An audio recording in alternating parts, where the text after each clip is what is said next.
வணக்கம்.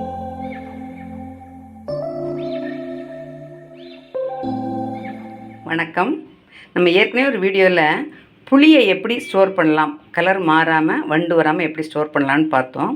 இந்த வீடியோவில் இந்த புளியங்கொட்டையை வச்சு நம்ம என்ன செய்யலாம், இது ஒரு ஸ்நாக்ஸ் செய்யலாம். ஸ்நாக்னால் நான் சும்மா பிள்ளைங்க விரும்பி சாப்பிடுவாங்க, அதை செய்யலாம் வேஸ்ட் பண்ணாமல். அது எப்படி செய்கிறதுன்னு பார்க்கலாம் வாங்க.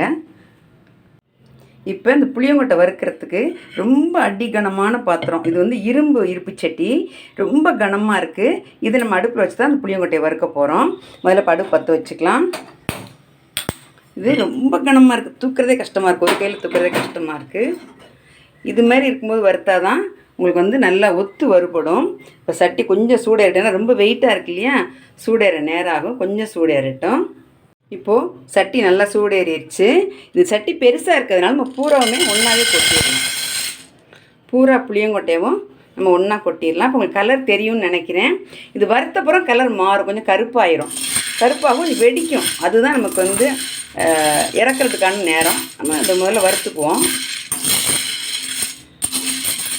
கொஞ்சம் நல்ல வறுபட வாசம் வரும்.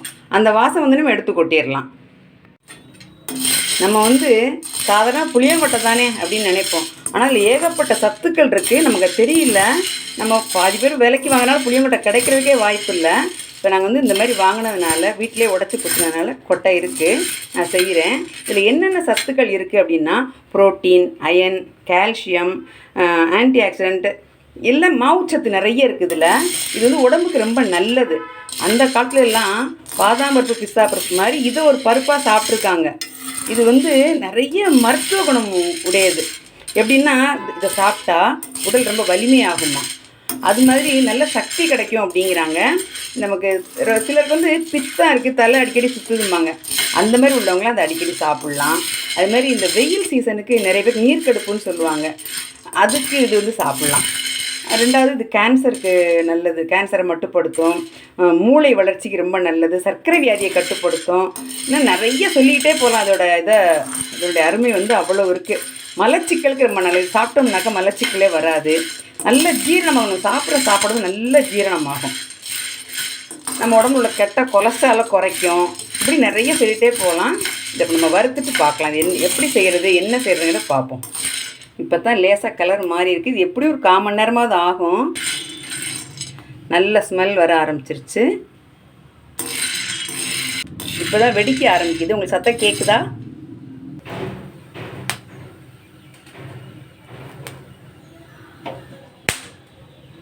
அவ்வளோதான், நல்லா வெடிக்க ஆரம்பிச்சிது. நம்ம அடுப்பை அமர்த்திட்டு எடுத்து கீழே கொட்டிடலாம் ஒரு பேப்பரில். இப்போ இதை எடுத்து கொட்டியாச்சு. கொஞ்சம் ஆறட்டி இது எப்படி செய்கிறதுன்னு நான் உங்களுக்கு காட்டுறேன். இப்போது இந்த புளியங்கொட்டை வறுத்தது நல்லா ஆறிடுச்சு, நல்லா சூடு மாறிடுச்சு. இப்போ இந்த தோலெல்லாம் நம்ம எடுக்கணும். இது எப்படி எடுக்கலாம் அப்படின்னா, நம்ம கிராமமாக இருந்துச்சுன்னா நம்மள்ட்ட உரல் உலக்கையெல்லாம் இருக்கும். அதில் போட்டு குத்துனா 2 குத்து குத்துனாலே இந்த இதெல்லாம் வந்துடும். இடிக்கக்கூடாது, குத்தணும். குத்துறது வேறு, இடிக்கிறது வேறு. இந்த மாதிரி பண்ணணும்னா நமக்கு வந்துடும். இப்போ நம்ம வீட்டில் இங்கே டவுன்லலாம் அது கிடையாது இல்லையா, அதனால ஒன்று மிக்சியில் போட்டு லேசாக அந்த வைப்பரில் போட்டு ஒரு சுற்றிக்கலாம். மிக்சியில் போட்டு ஒரு ஓட்டி எடுத்துக்கலாம். இப்போ நம்ம எல்லாத்தையும் மிக்சியில் போட்டு இந்த மாதிரி உடச்சி எடுத்தாச்சு. இப்போ தோலெல்லாம் புடச்சி எடுத்துக்குவோம். இப்போ நம்ம புடச்சி தோலை தனியாக எடுத்துடலாம்.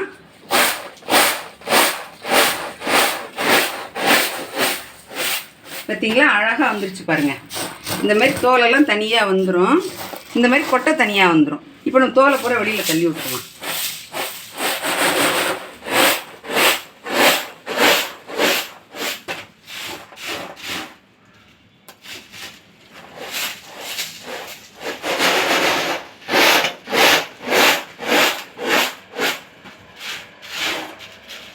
இப்போ ஓரளவுக்கு இந்த தோல்லாம் வந்துருச்சு. இன்னும் கொஞ்சம் நல்லா சுத்தம் பண்ணணும். சுத்தம் பண்ணிவிட்டு உங்களுக்கு காட்டுறேன். இந்த இருக்கு இல்லையா, இப்போ இதில் இருக்குது, இன்னும் 1-2 இருக்குது. அந்த மாதிரி உடவிடாதெல்லாம் தனியாக எடுத்துடலாம். இதை எடுத்துகிட்டு கை நாள் தேய்ச்சாலே வந்துடும். இப்போது நம்ம வறுத்ததெல்லாம் மிக்சியில் போட்டு நல்லா புடச்சி எடுத்தாச்சு. இது நல்லா அருமையாக வந்திருக்கு. நல்லா முழுசாக இருக்குது. சின்னதெல்லாம் தனியாக எடுத்திருக்கேன். இந்த தோலெல்லாம் வேஸ்ட் பண்ணிட வேண்டியதான். இதை இப்போ எப்படி நம்ம சாப்பிட்ற மாதிரி யூஸ் பண்ணலாம் அப்படின்னு பார்க்கலாம். இது நல்லா வறுத்துட்டோங்கனால இது எவ்வளோ நாளும் கெட்டு போகாது. இது 1 வருஷம் வரைக்கும் கூட நம்ம ஸ்டோர் பண்ணி வச்சுக்கலாம். நான் இப்போ பாதி தான் யூஸ் பண்ண போகிறேன். நாங்கள் 2 பேர் தான் இருக்கோம், அது பாதி தான் நான் யூஸ் பண்ண போகிறேன். இதை எடுத்து போதும், இந்த அளவு போகிறோம். கொஞ்சமாக தண்ணி விட்டு முதல்ல அதை கொஞ்சம் கழுவிடலாம். கழுவி வடித்து விட்டுட்டு அப்புறம் கொஞ்சம் நல்ல தண்ணி ஊற்றிக்கலாம். இந்த மாதிரி தண்ணி விட்டு கழுவுறப்ப அந்த கொஞ்சம் கருப்பெல்லாம் குறைஞ்சிரும். தண்ணி விட்டோன்னே சும்மா கமன்னு நல்ல வாசமாக இருக்குது, சூப்பராக இருக்குது வாசம். இப்போ இதில் வந்து ஒரு டம்ளர் தண்ணி இதை ஊற்றி இதில் கொஞ்சோண்டு உப்பு போடணும். இதுக்கு இந்த கொட்டைக்கு தேவையான அளவு உப்பு போட்டுக்கலாம். நமக்கு வந்து ஓரளவுக்கு இந்த அளவு போட்டால் போதும்.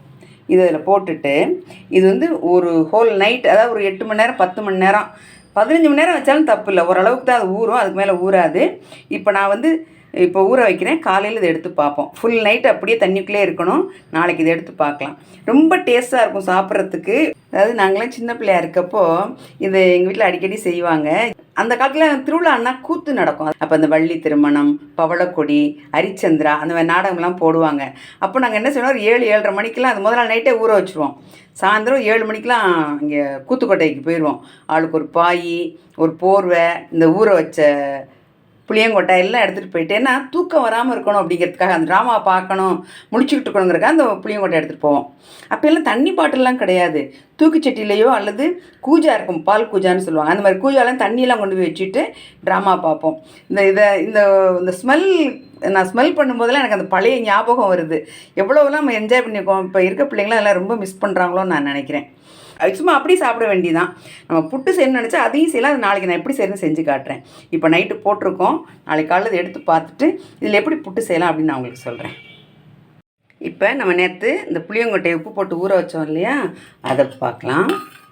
பாருங்கள், ரொம்ப நல்லா வந்திருக்கு, நல்லா ஊறி இருப்பாருங்க, நல்லா பெருசு பெருசாக வந்துருச்சு. இப்படி தான் இருக்கும். இப்போ நம்ம வந்து ஊற வைக்காத இதையும் பார்த்திங்கன்னா வித்தியாசம் தெரியும். பார்த்தீங்களா, இது எவ்வளோ சின்னதாக இருக்கு இல்லையா, அது ஊறணும் நல்லா பெருசாகிடுச்சு பாருங்கள். இது நம்ம இப்படியே சாப்பிட வேண்டியதாக, ரொம்ப நல்லாயிருக்கும். நல்லா நம்ம முந்திரி பருப்பு சாப்பிட்ற மாதிரி தான் இருக்கும். பாதாம் பருப்பு முந்திரி பருப்பு சாப்பிட்டா எப்படி இருக்குமோ அப்படி தான் இருக்கும். இந்த உப்பு தண்ணியில் இருக்கிறனால இந்த உப்பு டேஸ்ட் ரொம்ப நல்லாயிருக்கும். இது நம்ம புட்டு செய்யலான்னு சொன்னீங்களா, இது எப்படி செய்கிறதுன்னு பார்க்கலாம். இதில் இருக்க தண்ணியை வடித்து விட்டுட்டு மிக்சியில் போட்டு ஒரு ஓட்டி எடுத்துக்கலாம். இப்போது மிக்சியில் எடுத்துருக்கேன், கொஞ்சம் அரைச்சிட்டு பார்க்கலாம். இப்போது நம்ம மிக்சி போட்டு எடுத்தாச்சு. ரொம்ப நல்லா வந்திருக்கு, நல்லா சாஃப்டாக. ரொம்ப நைஸாக அரைக்க முடியாது, கொஞ்சம் திப்பியாக தான் இருக்கும். ரொம்ப நல்லா இருக்குது. இதை ஒரு பவுலுக்கு மாற்றிக்குவோம் நம்ம. இப்போ நம்ம இதை வந்து ஒரு பவுலுக்கு மாற்றியாச்சு. நான் இப்போ வந்து கொஞ்சம் தேங்காய் பூவும் கொஞ்சம் நாட்டு சர்க்கரையும் எடுத்து வச்சுருக்கேன். நமக்கு தேவையான அளவு, இனிப்புக்கு தேவையான அளவு நாட்டு சர்க்கரை போட்டுக்கலாம். 2 ஸ்பூன் 3 ஸ்பூன் தேங்காய் பூ போட்டுக்கலாம். இதெல்லாம் வந்து குவான்டிட்டி அளவெல்லாம் கிடையாது, நமக்கு வேணுங்கிற அளவு போட்டுக்கலாம். ரொம்ப நல்லாயிருக்கும். சின்ன பிள்ளைங்க சாப்பிட்றாங்கன்னா அப்படி லேசாக கிளறிட்டு கொஞ்சம் நெய் விட்டு கொழக்கட்டை மாதிரி பிடிச்சி கூட கொடுக்கலாம், சிந்தாமல் சாப்பிடுவாங்க. நல்லா அரைச்சோடனே நல்லா கமன்னு வாசமாக சூப்பராக இருக்குது. அந்த வறுத்த வாசம் இருக்கு இல்லையா, ரொம்ப நல்லா இருக்குது. அவ்வளோ நல்லா அதை கலந்துக்க வேண்டியதான். கலந்துட்டு அப்படியே ஸ்பூன் போட்டு சாப்பிட்டுக்கலாம். குழந்தைங்களா இருந்தாங்கன்னா பிடிச்சி கொடுத்துடலாம். பிடிச்சி கொடுத்தா கொஞ்சம் சிந்தாமல் சாப்பிடுவாங்க. நமக்கு வந்து சர்க்கரைலாம் கொஞ்சம் வேணால் நீங்கள் போட்டுக்கலாம். இது உடம்புக்கு ரொம்ப நல்லது, ஆரோக்கியமான ஒரு மருந்து கூட நீங்கள் வச்சுக்கலாம். நல்ல ஸ்வீட்டாகவும் இருக்கும், நல்லாவும் இருக்கும். பிள்ளைங்களும் விரும்பி சாப்பிடுவாங்க. இதெல்லாம் இந்த சீசனில் தான் கிடைக்கும்னு கட்டாயம் இல்லை. இந்த சீசனில் வாங்கி நம்ம வறுத்து வச்சுக்கிட்டா வருஷம் முழுக்க சாப்பிட்லாம்,